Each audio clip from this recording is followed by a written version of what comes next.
Kumusta mga kaligang Pinoy? Sa episode na ito, pag-uusapan natin ang Game 1 ng UAAP Finals Season 86 sa pagitan ng UP Fighting Maroons at ng DLSU Green Archers. So before we proceed, I would just like to congratulate mga fellow scholar ng bayan. Panalo ang UP 97-67 and isang win na lang, magcha-champion na ulit ang UP Fighting Maroons. So my general thoughts lang about the game kanina.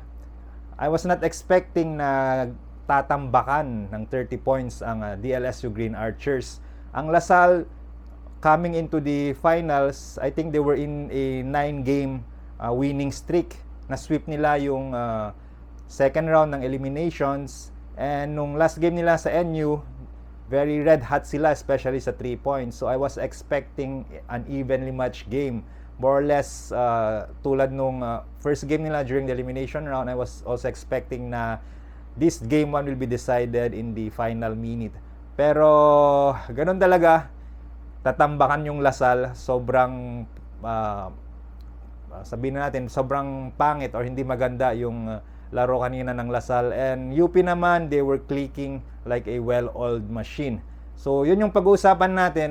But before we delve into the specifics or sa statistics ng laro kanina, invite ko lang kayo na please subscribe kayo dito sa ating channel. Kung trip nyo makinig sa mga o pag-usapan ng mga UAAP games, basketball, and also Maharlika Pilipinas Basketball League. And soon to be sa UAAP Volleyball. Subscribe lang kayo para updated kayo lagi sa ating mga bagong videos na i-upload. So ito, about the game kanina, I only have 3 words to describe the game earlier. Outgun, out-hustled, and outclassed.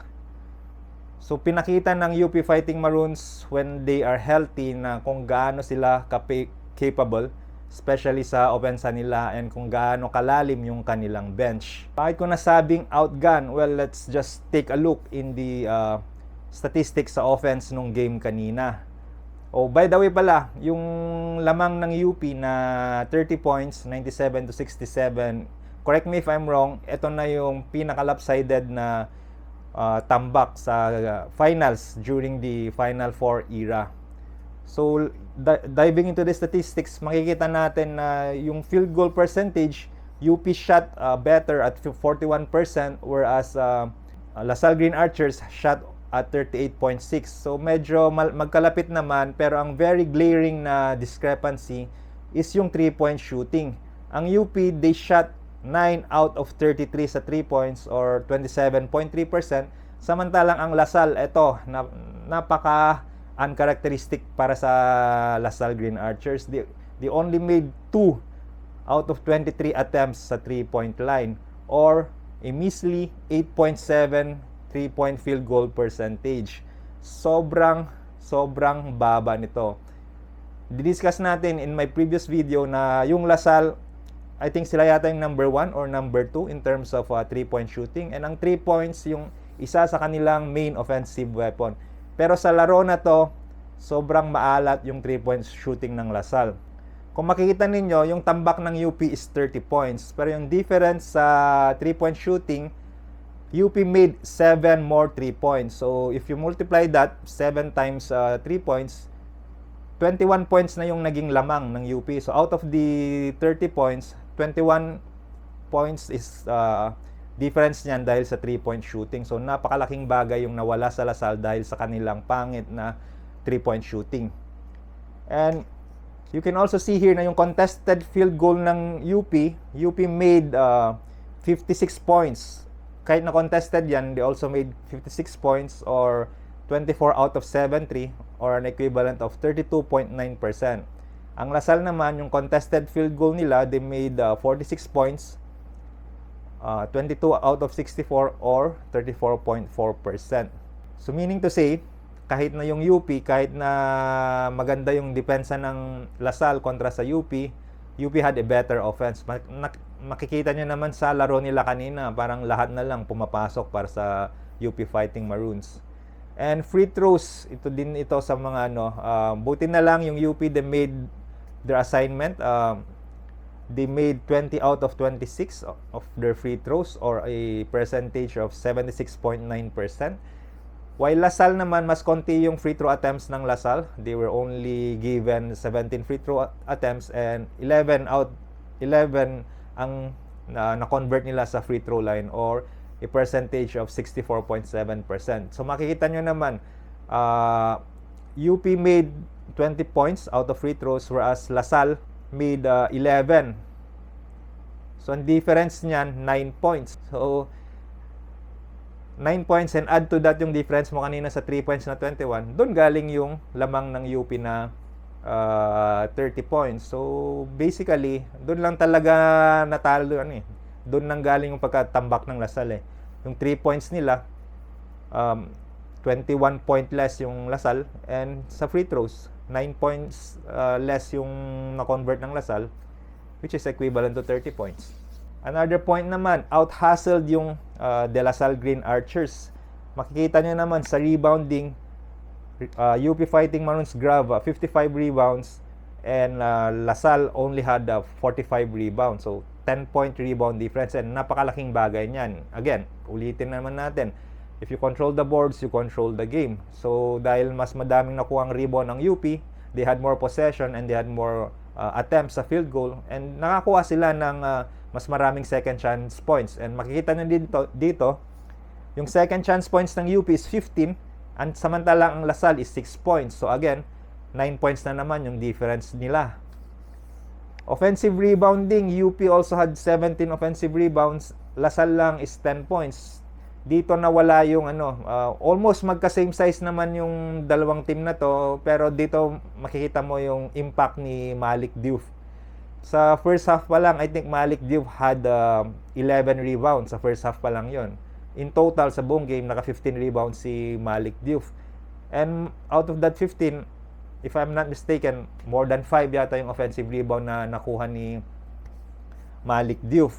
And makikita nyo din yung hustle ng UP sa pagkuha ng mga loose balls. Si Aldous Torculas, may isang play na nakuha niya yung muntik ng out of bounds, tapos hinabol niya, and then na-save na yung bola, napunta yata kay Harold Alarcon, and it also resulted to a field goal attempt by Torculas, and na-foul siya doon, and nakakuha pa siya ng free throw. So yung mga ganung bagay, yung mga long rebounds na nakuha ng UP, sobrang malaking bagay na yun kasi nare-recycle nila yung offense nila.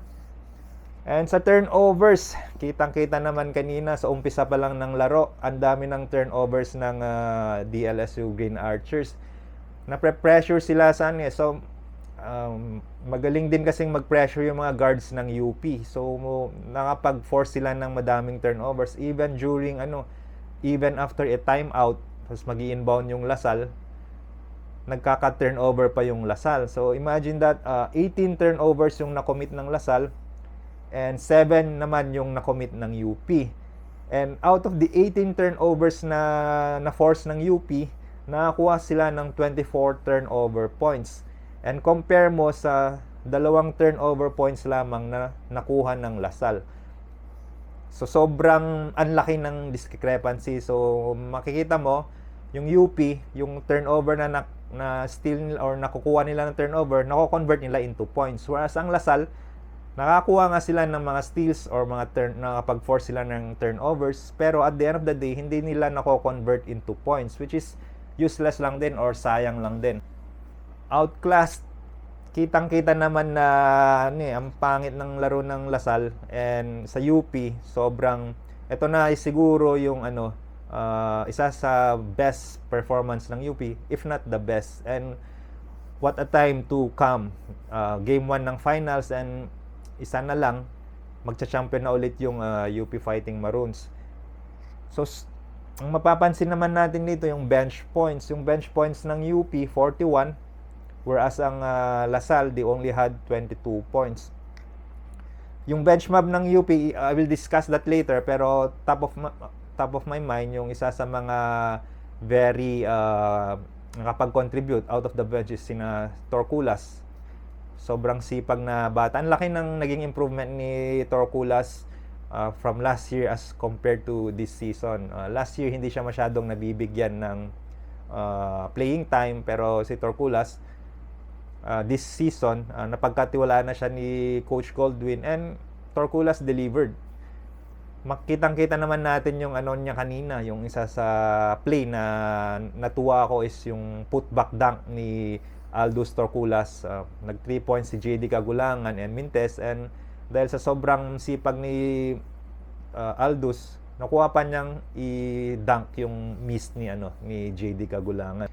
Other contributor from the bench, Jerry Abadiano. Jerry Abadiano nung umpisa nagpapalitan nga lang ng missed 3-point field goal sina Jerry Abadiano, pero buti na lang si Nonoy din is sobrang wala siyang naipasok na 3 points si Mark Nonoy. Pero very crucial din yung mga perimeter jumpers ni Jerry Abadiano, and even on defense malaking bagay din si Jerry Abadiano. Perimeter points, outscored ng UP yung Lasal sa perimeter. So kitang-kita din naman natin kanina, very methodical yung pag-breakdown ng UP dun sa defense ng Lasal. Lasal played mostly 2-3 zone defense yung nilaro ng Lasal sa depensa. Pero makikita naman natin yung mga guards ng UP, kayang-kaya nilang i-breakdown yung defense na yon ng Lasal. Lalo na mainit yung shooting ng UP kanina, and maraming instances na yung mga guards ng UP na pag-iwanan nila yung kanilang mga defender. Si Harold Alarcon, yung mga one-on-one drive niya, nakakuha pa siya ng mga foul. Si Felicilda, na pag-iwanan niya yung mga bantay niya. Kaya almost halos lahat yata ng mga player ng UP ang ganda nung nilaro nila kanina. Starter points, 11-point advantage naman ang UP. So malaki din yung contribution. Si Malik Diouf na starter, although konti lang yung points niya lang yata is around 8 points, pero ang laking contribution ni Malik Diouf pagdating sa rebound. Na foul trouble si Malik Diouf, I think around 8 minutes yata ng third quarter. Nakuha ni Malik Diouf yung second foul niya third quarter, and iniisip ko na yung Lasal during that time na wala si Malik Diouf is dun sila magkakaroon ng run, pero it was the opposite kahit hindi na take advantage nung Lasal yung pagkawala ni Malik Diouf. Natin yung mga performance ng mga players ng Lasal. Basically sa team ng Lasal, si Mark Nonoy lang yata yung may championship experience. So si Mark Nonoy and CJ Cancino, umabot sila sa finals versus UST versus Ateneo, sorry. So nung nasa UST pa sina CJ Cancino and si Mark Nonoy, umabot sila sa finals versus Ateneo. I think that was during season 82. So sa buong De La Salle, si Mark Nonoy lang yung merong championship experience. Si Nelly may championship experience naman, pero sa NCAA, which is alam naman natin na iba yung level ng competition dito sa UAAP. Si KQ, this is his first time na pumasok sa finals. Even si Mike Phillips, first time din niya. So basically, kulang sa experience yung mga halos lahat ng players ng DLSU Green Archers. So part din yun, kaya sila kinabahan, kaya maalat yung laro ko nila kanina. So kung titingnan mo, si Mark Nonoy 5 points lang and 0 out of 6 sa 3-point field goal. During their game versus NU, ang daming na-shoot na 3 points, parang naka-apat yata na 3 points si Mark Nonoy during that game. Pero dito against UP, wala siyang naipasok na kahit isa, and ang rating niya is negative 9 pa siya, minus 9 pa siya. Si Evan Nelly naman, I'm expecting na si Evan Nelly yung isa sa magiging leader ng Lasal dito sa game 1 na to, especially since kahit papaano meron din naman siyang finals experience sa NCAA. Pero dito sa game 1, he only made 8 points. And sa 3-point shooting, 0 out of 6 din siya, kaparehas ni Nonoy. Sobrang alat din ng 3-point shooting ni Evan Nelly. So all in all, minus 22 itong si Evan Nelly. Basically, he was a non-factor during this Game 1. And si Kevin Kiambao na consensus na magiging MVP this season, ang alat din yung laro niya this game. Although he made 11 points, 1 out of 4 naman siya sa 3-point shooting, and overall, minus 22 din siya. So, hindi ganun na-expect natin na MVP si KQ. So, yung laro niya in the past games, madadala niya this Game 1. Pero siguro, dahil nga sa kulang siya ng experience sa finals ng UAAP Seniors, baka dinaga yung kanyang dibdib this game. Sa UP naman, almost yung core ng UP Fighting Maroons is galing pa dun sa championship run nila nung season 84. So, andyan ba si JD Kagulangan, si Harold Alarcon, si Jerry Abadjano, and Malik Diouf. So, itong apat na to, maganda yung pinakita nila kanina. Sila talaga yung parang masasabi natin na heart and soul nung team na to. Gawa nga nung kanilang championship experience. So, nadala naman nila. Si Jerry Abadjano off the bench, he contributed 10 points, 3 steals and 2 assists, and plus 15 siya sa rating niya. Si Malik Diouf, again, hindi masyadong na-maximize si Malik Diouf dahil nga sa kanyang foul trouble. Pero buti na lang, nag-step up si Luis Pablo na kapalitan ni Malik Diouf. So, even if nag-foul trouble si Malik Diouf, he was able to score 9 points. He was also able to grab 15 rebounds and dish out 1 assist. So, overall, plus 8 si Malik Diouf. Another big contributor naman si Harold Alarcon. Matagal na nating hinihintay yung breakout game ni Harold Alarcon kasi during the preseason, MVP numbers yung binibigay ni Harold Alarcon during the Phil Oil and other preseason na nilaruan ng UP. Palaging player of the game itong si Harold Alarcon. Pero during the season, medyo hindi naging consistent itong si Harold Alarcon. Pero this Game 1, at the biggest stage of this season, nakapag-deliver itong si Harold Alarcon. So, he had 21 points, 2 rebounds, 2 assists, at plus 13 siya. And mukhang si Harold Alarcon, magaling siyang kumuha ng foul. May mga instances kanina against kay CJ Austria, nakabingwit ng foul itong si Harold Alarcon. So, dahil din siguro nga sa experience niya sa finals, magaling may Cywar na weapon itong si Harold Alarcon, kaya nagagawa niyang ma-distract yung laro ng kanyang mga kalaban. And in some instances din, si Harold Alarcon yung nagiging defender ni KQ, which is nagawa naman niya. Well-known din naman kasi na perimeter defender itong si Harold Alarcon. So, malaking bagay talaga yung offensive output niya kanina, and even his contribution sa depensa. And also also give recognition dito sa bench mob ng UP kanina. Big shout out to Aldous Torculas. Aldous produced 9 points and 10 big rebounds. Sobrang sipag ni Aldous talaga sa rebounding. Madami siyang nakuhang mga offensive rebound. And yung hustle niya, even sa depensa, hinahabol niya talaga eh. Kahit may fast break, hinahabol niya. And he still attempts to block the shots. Kanina din, nakapagbigay din siya ng 2 assists. And overall, plus 14 itong si Aldous Torculas. Si Luis Pablo, nung unang part ng season, yung ginagamit ni Coach Goldwyn na pamalit kay Malik Diouf is si Sean Alter. Pero during the later part, nagiging mas maganda yung pinapakita ni Luis Pablo. So, I'm not surprised na kanina, yung unang tinawag ni Coach Gold na pamalit kay Malik Diouf is si Luis Pablo. And he delivered naman. Although, nung mga unang part ng laro is madami siyang nako-commit na foul kay Mike Phillips.